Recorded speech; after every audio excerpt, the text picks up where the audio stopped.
अपरा एकादशी व्रत कथा। युधिष्ठिर ने सवाल किया, जनार्दन, ज्येष्ठ के कृष्ण पक्ष में कौन सी एकादशी आती है? मैं उसका महात्म्य जानना चाहता हूँ।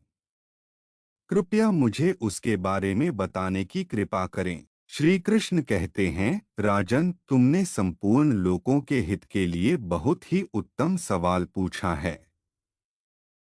ज्येष्ठ कृष्ण पक्ष में आने वाली एकादशी को अपरा कहा जाता है। यह तिथि बहुत ही पुण्य प्रदान करने वाली है। इससे बड़े बड़े पापों का नाश होता है। ब्रह्मा हत्या से दबा हुआ, गोत्र की हत्या करने वाला, गर्भस्थ बालक को मारने वाला, परनिंदक तथा परस्त्रीलंपट पुरुष भी अपरा एकादशी का व्रत विधि विधान से करने से निश्चय ही पापों से मुक्ति पा लेता है। जो झूठी गवाही देता है, माततोल में धोखा देता है, बिना ज्ञान के ही नक्षत्रों की गणना करता है और कूटनीति से आयुर्वेद का ज्ञाता बनकर वैद्य का काम करने लगता है, ये सभी नरक में निवास करने वाले प्राण होते हैं। लेकिन अपरा एकादशी के सेवन से ये भी पापों से मुक्ति पा लेते हैं। अगर क्षत्रिय क्षात्र धर्म का परित्याग कर दे और युद्ध से भाग जाए, तो वह क्षत्रियोचित धर्म से भ्रष्ट होने के चलते घोर नरक में जा गिरता है।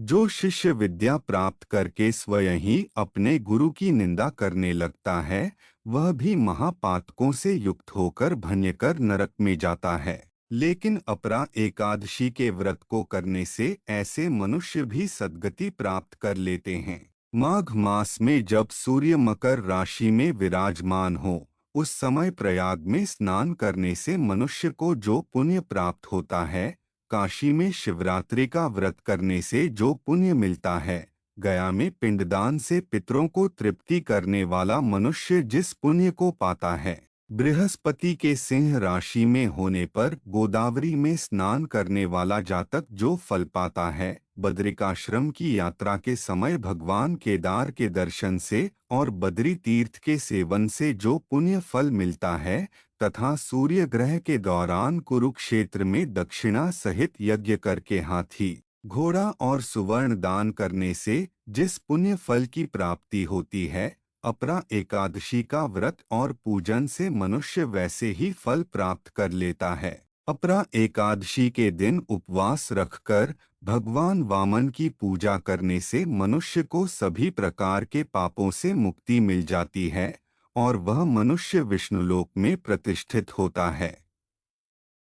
अपरा एकादशी की इस कथा को पढ़ने और सुनने से सहस्र गोदान का फल प्राप्त होता है।